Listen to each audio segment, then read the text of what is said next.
स्वागत आप सभी का हमारे इस यूट्यूब चैनल डिटेक्टिव दास्तान में। तो आज की इस एपिसोड में किडनैपिंग की एक ऐसी दास्तान लेकर आए हैं जो हर किसी को हैरान कर दिया। कैसे एक 19 वर्षीय लड़की जो कोटा में नीट की तैयारी कर रही थी अपनी ही किडनैपिंग की पूरी कहानी खुद रचती है और अपनी ही किडनैपिंग की तस्वीर अपने पिता को भेजकर 30 लाख की फिरौती की मांग करती है। वजह अपने प्रेमी के साथ विदेश जाकर सुकून से रहने के लिए। तो क्या है पूरी कहानी, चलिए जानते हैं। कहानी है राजस्थान के कोटा की। यहां कोचिंग कर रही मध्य प्रदेश की एक छात्रा का 18 मार्च को अपहरण कर लिया गया। अपहरणकर्ताओं ने उसके परिजनों से 30 लाख रुपए की फिरौती मांगी। अपहरणकर्ताओं ने अपहरण की गई छात्रा के हाथ पांव बांध रखे थे। उन्होंने छात्रा के हाथ पर बांधे हुए फोटो उसके परिजनों को भेजे। कोचिंग छात्रा का अपहरण की वारदात से पुलिस महकमे में हड़कंप मचा हुआ था। अभी तक अपहरण छात्रा का कोई सुराग नहीं लग पाया है। पुलिस के अनुसार अपहरण की गई 19 साल की यह छात्रा मध्य प्रदेश के शिवपुरी के बैराड़ की रहने वाली है। बीते वर्ष सितंबर में उसके पिता उसका एक कोचिंग सेंटर में एडमिशन करवाकर कोटा से गए थे। उन्होंने छात्रा को विज्ञान नगर इलाके में किराए में कमरा दिलाया था। छात्रा का अपहरण कब किया गया इसका तो खुलासा नहीं हुआ है, लेकिन सोमवार को अपहरणकर्ताओं ने उसके पिता को फोन कर 30 लाख रुपए की फिरौती मांगी। यह सुनकर छात्रा के पिता सन्न रह गया। बदमाशों ने छात्रा के पिता को यकीन दिलाने के लिए उसके हाथ पैर बांधे हुए फोटो उनको भेजा। बेटी की ऐसी हालत देखकर परिजनों के पैरों तले से जमीन खिसक गई और वे सदमे में आ गए। उसके बाद छात्रा के फोटो सोशल मीडिया में वायरल हो गए। इन फोटो के आधार पर पुलिस ने स्वतः संज्ञान लेकर छात्रा की तलाश के लिए टीमों का गठन कर मामले की जांच शुरू कर दी।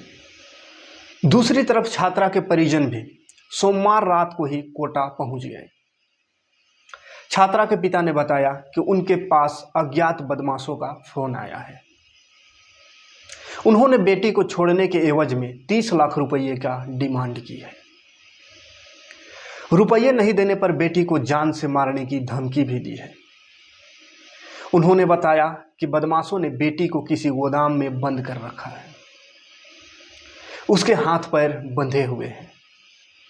बेटी के मुंह से खून निकल रहा है। उसके सिर पर भी चोट लगी है। फिर क्या था, विज्ञान नगर थाना पुलिस पूरे मामले की जांच में जुट गई। ग्वालियर के आईजी अरविंद सक्सेना ने कहा कि छात्रा की अपहरण के मामले में राजस्थान और मध्य प्रदेश की पुलिस टीमें संयुक्त रूप से इंदौर, जयपुर, दिल्ली और गुड़गांव सहित अन्य शहरों में तलाश कर रही है। आईजी अरविंद के मुताबिक इससे पहले छात्रा इंदौर में भी पढ़ चुकी है। सभी बातों को ध्यान रखते हुए इन्वेस्टिगेशन हो रही है। मध्य प्रदेश पुलिस की 3 टीमें छात्र की तलाश में लगी हुई है। उसके साथ पहले पढ़े छात्राओं से भी बातचीत की गई और उनके आधार पर कार्रवाई की जा रही है। उनका कहना था कि गायब छात्रा को जल्द बरामद कर लिया जाएगा। छात्रा के पिता की शिकायत के बाद केंद्रीय मंत्री ज्योतिरादित्य सिंधिया मंगलवार को राजस्थान के मुख्यमंत्री भजनलाल शर्मा से इस मुद्दे पर बात की थी। सिंधिया ने पीड़िता के परिवार को आश्वासन दिया था कि छात्रा को अपहरणकर्ताओं के चंगुल से जल्द बचा लिया जाएगा। फिर बृहस्पतिवार 21 मार्च को एक हैरान कर देने वाली जानकारी सामने आई।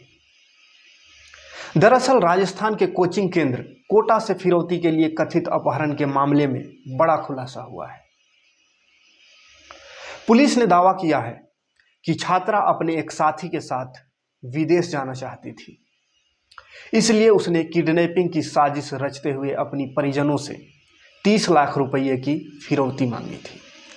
कोटा की पुलिस अधीक्षक अमृता दुहन ने कहा कि अब तक की जांच में सबूतों से पता चलता है कि लड़की के साथ कोई घटना नहीं हुई थी, उसका अपहरण नहीं हुआ था।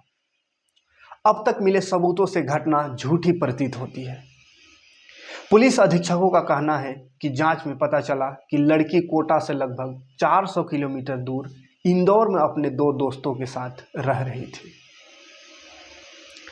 छात्रा का अपहरण की बनावटी स्क्रिप्ट छात्र के साथी के द्वारा तैयार की गई थी। पुलिस को जो तस्वीरें मिले थे जिसमें रस्सी एवं अन्य सामग्री नजर आ रही थी और छात्रा के हाथ पैर बंधे हुए जो फोटो खींचे गए थे, वह इंदौर में ही छात्र के दोस्त के कमरे के किचन की बताई जा रही है। कोटा पुलिस के द्वारा यह दावा किया गया है कि युवती पिछले 6 से 7 महीनों से कोटा में नहीं थी और उसने शहर के किसी भी कोचिंग संस्थान या छात्रावास में प्रवेश नहीं लिया है। अधिकारी ने बताया लड़की किसी भी कोचिंग संस्थान में नहीं पढ़ती थी और ना ही किसी छात्रावास में रहती थी। जहां तक युवती के माता पिता को उसकी परीक्षाओं में प्राप्त अंकों के बारे में मिले संदेशों की बात है, तो प्रथम दृष्टया ऐसा प्रतीत होता है कि वे किसी भी कोचिंग संस्थान से नहीं भेजे गए थे। अभी तक के जांच में अपहरण की बात बनावटी साबित हो रही है। हमारी अब तक की जांच में ये बात सामने आई है कि छात्रा और उसके साथी सकुशल है। लड़की और उसके साथी विदेश जाना चाहते थे, इसलिए अपहरण की साजिश रचते हुए उन्होंने परिजनों से 30 लाख रुपये की डिमांड की थी। छात्रा के वायरल तस्वीर उसके एक दोस्त के किचन में खींची गई थी। पुलिस ने इस मामले में मध्य प्रदेश के इंदौर से लड़की के एक दोस्त को हिरासत में लिया है, जिससे पूछताछ के बाद ये जानकारी सामने आई है। छात्रा के उसी दोस्त ने अपहरण और फिरौती की साजिश वाली बात बताई है। पुलिस के मुताबिक फिलहाल लड़की के साथ कोई अपराध नहीं हुआ है। पुलिस ने यह भी कहा है कि किसी भी कोचिंग में छात्रा का इनरोलमेंट नहीं है। परिजनों ने पिछले साल ही उसे कोटा पहुंचाया था, लेकिन फिर वो इंदौर चली गई थी। लेकिन अभी भी छात्रा और उसके साथी कहाँ हैं, उसका कोई सुराग नहीं मिला है। सिटी एसपी ने लोगों से फोटो वायरल करने की अपील की है ताकि छात्रा की तलाश में मदद मिल सके। तो ये थी आज की कहानी। कहानी कैसी लगी कमेंट में ज़रूर बताइएगा, और इसी तरह का रियल घटना से आधारित कहानी सुनने के लिए हमारे इस चैनल डिटेक्टिव दास्तान को सब्सक्राइब जरूर कर लीजिएगा और बेल के आइकन को प्रेस कर नोटिफिकेशन भी ऑन कर लीजिएगा ताकि हर वीडियो आप तक आसानी से पहुंच जाए। मिलते हैं नेक्स्ट वीडियो में। Thanks for watching. जय हिंद।